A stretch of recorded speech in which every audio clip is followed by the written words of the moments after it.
हम लोग प्रायः बोलते हैं, धर्मशास्त्र में भी लिखा है, श्राद्ध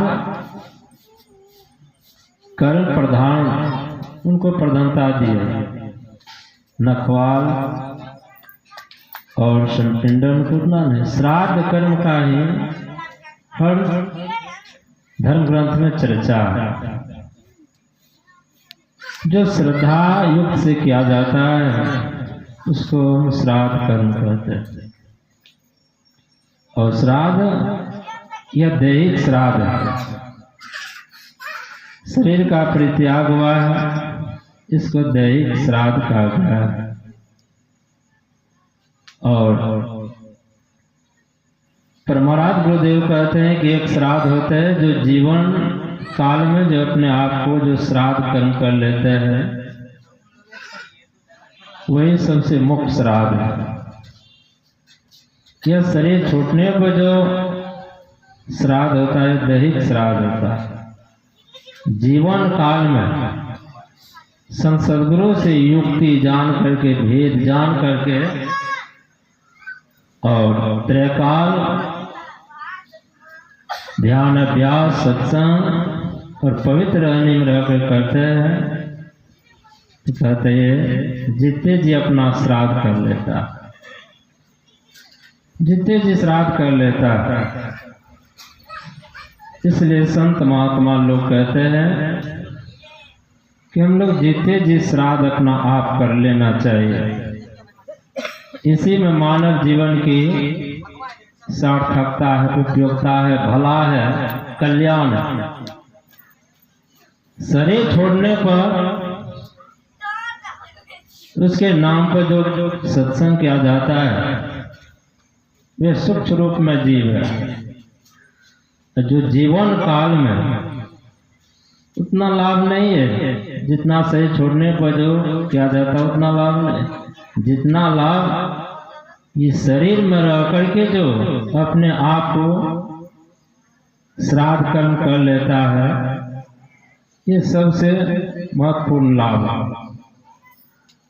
तो संत महात्मा लोग समझाते हैं कि संसार है कर्म क्षेत्र। इस संसार में हम आए हैं तो हम लोगों के द्वारा दो कर्म होता है, एक शुभ कर्म, एक अशुभ कर्म होता है।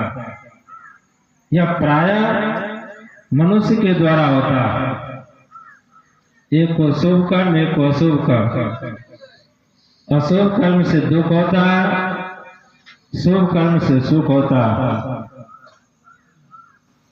तो भगवान बुद्ध कहते हैं कि दोनों बंधन ही बंधन है, शुभ कर्म ही बंधन है और अशुभ कर्म ही बंधन है। असंत लोग कहते दोनों बंधन से छूटने के लिए, दोनों बंधन से मुक्त होने के लिए, इसलिए हमारे गुरु महाराज ने पदावली में गा करके सुनाए, यही मानुष दे समैया में करो परमेश्वर में प्यार, कर्म धर्म जला खाक कर देंगे तुमको ताक।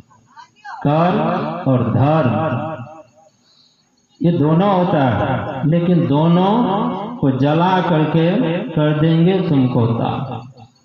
दोनों को योग के बल से, भक्ति के बल से दोनों जल जाता है, दोनों राख हो जाता है। जैसे उदाहरण, हम लोग धान का बोझ बांधते हैं, जोना रहता है, वे जोना जल जाता है लेकिन उनका आकार वैसे रहता है, लेकिन जला हुआ रहता है। तो वही हालत है कि संत लोग कर्म और धर्म को दोनों को जला करके राख कर देता है। वे फिर शरीर धारण नहीं कर सकता, शरीर को निर्माण नहीं कर सकता।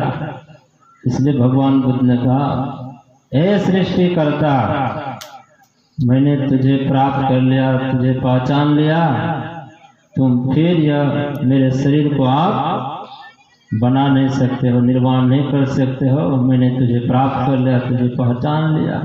सृष्टिकर्ता को धिक्कार करके कहता है।